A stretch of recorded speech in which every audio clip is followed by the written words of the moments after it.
ଆମେ ପ୍ରାଥମିକ ସଦସ୍ୟରୁ 13 ଜଣ କାଉନସିଲର ମୁଁ ନଗରପାଳ ହିସାବରେ ବି ଇସ୍ତଫା ଦେଇଦେଇଛୁ ବିଜେଡିରୁ ଇସ୍ତଫା ଦେଇଦେଇଛୁ। ଆମେ 2022 ମସିହାରେ ନିର୍ବାଚିତ ହେଲୁ। ନିର୍ବାଚିତ ହେବା ଫଳରେ ଆମେ ଆମର ନେତାମାନେ ଆମକୁ କେହି ସାହାଯ୍ୟ କଲେନି। ଆମେ ନିର୍ବାଚିତ କରେଇଦେଲେ, ସାହାଯ୍ୟ କଲେନି।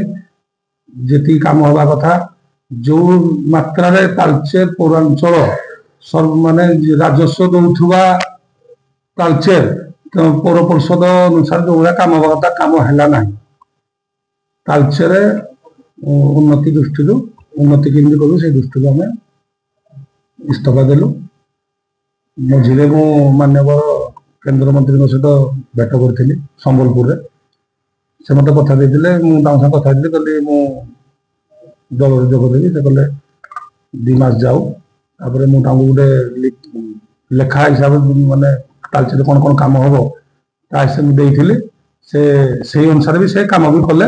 ସେଇ ଅନୁସାରେ ଆମର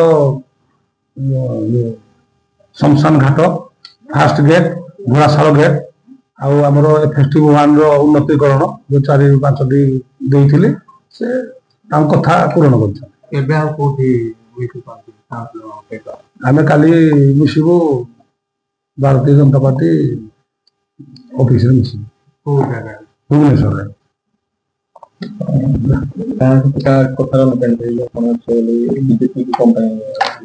ଆମେ ଆମ ମାଟିର ସୁଯୋଗ୍ୟ ସନ୍ତାନ ଧର୍ମେନ୍ଦ୍ର ପ୍ରଧାନଙ୍କ କଥାରେ ଆମେ ମିଶୁ।